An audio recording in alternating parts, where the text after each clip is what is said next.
Hi, Mystery Recaps here. Today, I am going to explain an American biographical comedy drama film called Green Book. Spoilers ahead, watch out, and take care.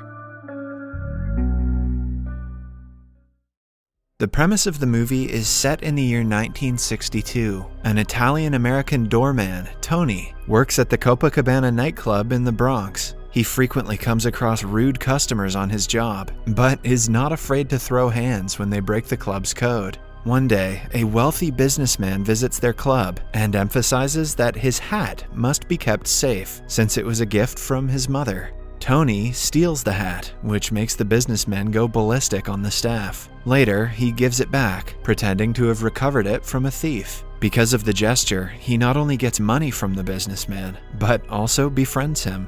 Tony and his friends are distressed because for the next 2 months, the club is being closed for renovation. They have to look for a part-time job to keep their families fed. The following day, 2 African-American men come to repair the kitchen sink at Tony's house. Since it is the 1960s, the African-American population in the US is a frequent target of racism. Dolores, though, doesn't care about their race and is very welcoming. She even offers them water and sees them off politely. However, after they leave, Tony throws away the glasses they drank from. He doesn't think much of it because such subtle but apparent racist behavior is common in society at this time. One day, while Tony is still looking for a job, he gets a call from an associate of his. The person tells him about someone named Dr. Don Shirley, who is looking for a driver. The very next day, Tony goes to Don's place for an interview and finds out that he is an African-American man. He has a doctorate in psychology and music and is a world-famous pianist.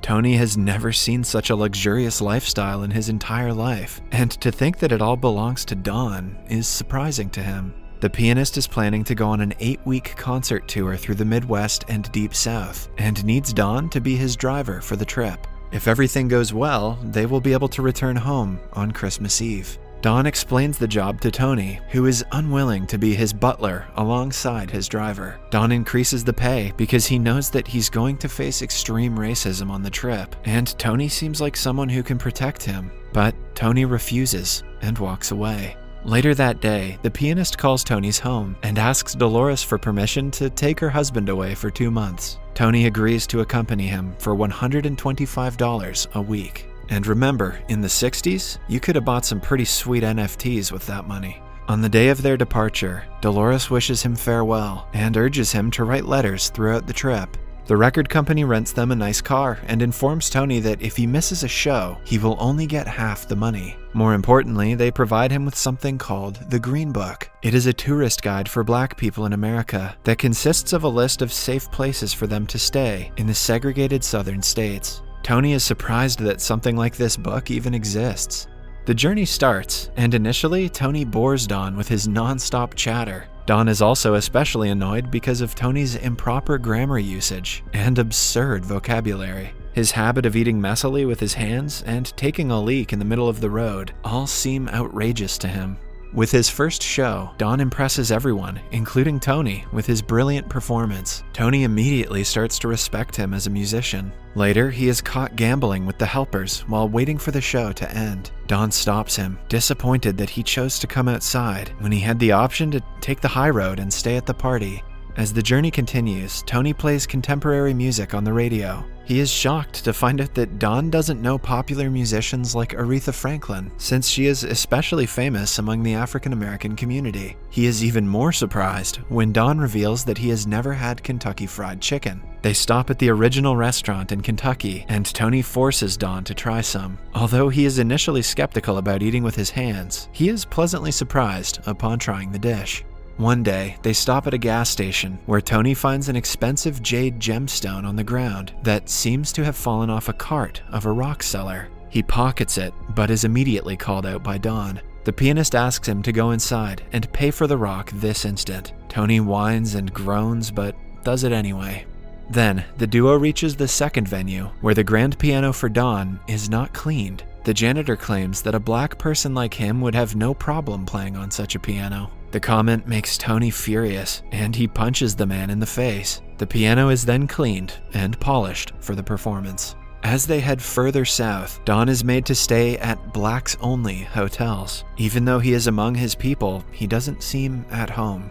One night, he goes to a bar where a bunch of racists beat him up just for being there. Tony quickly rushes to the location and threatens the thugs, claiming that he has a gun.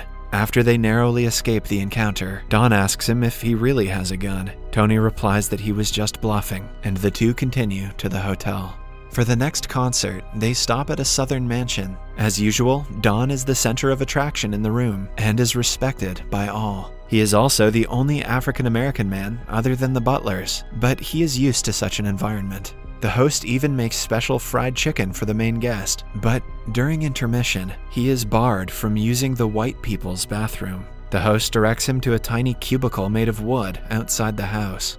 Refusing to be humiliated, Don returns to the hotel to go to the bathroom before going back to the concert. Tony is furious at seeing Don being polite to the people who denied him basic decency. Throughout the journey, Tony writes letters to Dolores, but they are mostly awful. Don reads them and sees several spelling mistakes and grammar blunders. He helps Tony make them more poetic and beautiful. Back in New York, Dolores gets the letter and cannot help but cry because she cannot believe Tony is literate. Also, because it's beautiful. In the following scene, the duo is walking down to their next destination when they spot a handsome suit displayed in the front of a store. Don walks in to buy it, but the owner refuses to let him try it on before paying. Because none of the other customers are required to do the same, it is clear that the man is judging him on the basis of his skin color. Tony tries to retaliate, but Don stops him and politely leaves. That evening, Tony gets a call from the police station calling him in urgently. He goes there to see Don and a man naked in a cell. It turns out that they were caught engaging in homosexual intimacy. Tony bribes the officers to let Don go, which he is not very happy about. He claims that the cops were wrong in this situation, which makes him wrong for supporting them. Tony, on the other hand, calls him ungrateful. In the following scene, the duo is outside a hotel when Tony runs into two of his Italian friends from New York. Seeing that he is working for an African-American man, they ask him to have some dignity. He is even offered a job with better pay. Later that day, Don offers Tony double the money and promotes him to his travel manager. He speaks Italian, revealing that he understood everything his friends talked about earlier. Tony reveals that he was never planning to leave him in the middle of the concert and refuses to accept more money. Don is visibly touched by this comment.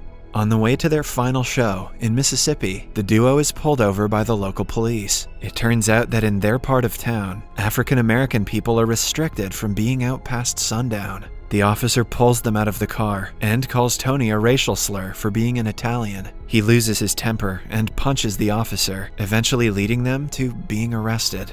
Don uses his rights to call someone from the station. In a short time, the police receive an angry call from the governor. They eventually have to release Don and Tony because of Don's influence. Outside, Don reveals that he called the U.S. Attorney General, Robert Kennedy. Tony is amazed and happy about the experience, but Don doesn't feel the same.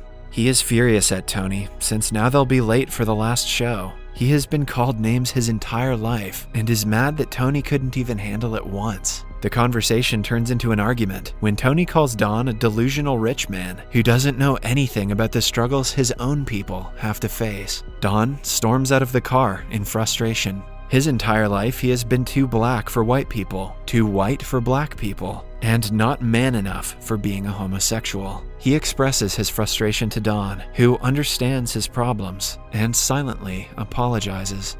That night, they stay at a hotel where Tony writes yet another letter to his wife. He claims that he has gotten the hang of it by now, but Don insists on reading it. In the letter, Tony has described his wife as a house full of a happy family. The pianist smiles and approves of it. A few hours later, they arrive at the final concert venue in Alabama. Don is shown great respect when the host lets him park his car in the space that he calls the guest of honor spot. But right after, he is taken to a tiny closet that is his dressing room. Don doesn't complain and continues changing inside of it. He then tries to join the others in the dining room, but is denied access. The host claims that they have nothing personal against him, but it has been a tradition for the restaurant to only allow black servants to walk inside the dining space. When Don refuses to play unless he is allowed to dine, the host tries bribing Tony to persuade his boss. Tony is about to get handsy with the man, but Don stops him. He gives Tony the right to choose what he should do: eat somewhere else and continue the show, or ditch it altogether. Tony chooses the latter, and they drive off to a bar for black people. Don flashes his wallet filled with money, which a couple of thugs notice. He even plays the piano with the local jazz band and enjoys his time to the fullest. When they're about to leave, Tony spots the thugs from earlier, waiting behind their car to mug them. He uses his gun to fire 2 shots into the air and scare them away. From behind him, a shocked Don swears that he knew Tony had a gun all along. The duo then begins their journey back to New York, hoping to make it by Christmas Eve. They drive through a snowstorm that makes the journey even more difficult. Don jokingly asks Tony to bring his lucky stone out because they need it for the ride. Tony shamelessly puts the stone that he stole on the dashboard, and the two laugh about it. After hours of driving non-stop, Tony can no longer stay awake. He gives up on reaching home by Christmas Eve, but Don offers to drive while he rests in the back seat. They make it to Tony's apartment just before the family dinner. Tony invites Don in, but he wishes them Merry Christmas and drives away. Dolores and the family are pleasantly surprised to have him back. As they talk about the trip, Tony's brother jokingly calls Don a slur, but a changed Tony asks him to be more respectful. "Hey, don't you dare call me a gobble-goo." A while later, a knock on the door reveals that Don has returned to join them. The entire family welcomes him wholeheartedly. Dolores hugs him and thanks him for helping Tony with his letters. In the last clip, a picture of real-life Tony is shown. He continued working at the Copacabana and became the maitre d' of the club. Don also continued his music career and was highly successful. They remained friends for the rest of their lives before they both passed away in 2013. Subscribe for more videos like this, turn on notifications, and leave a like to help the channel out. Thank you for watching.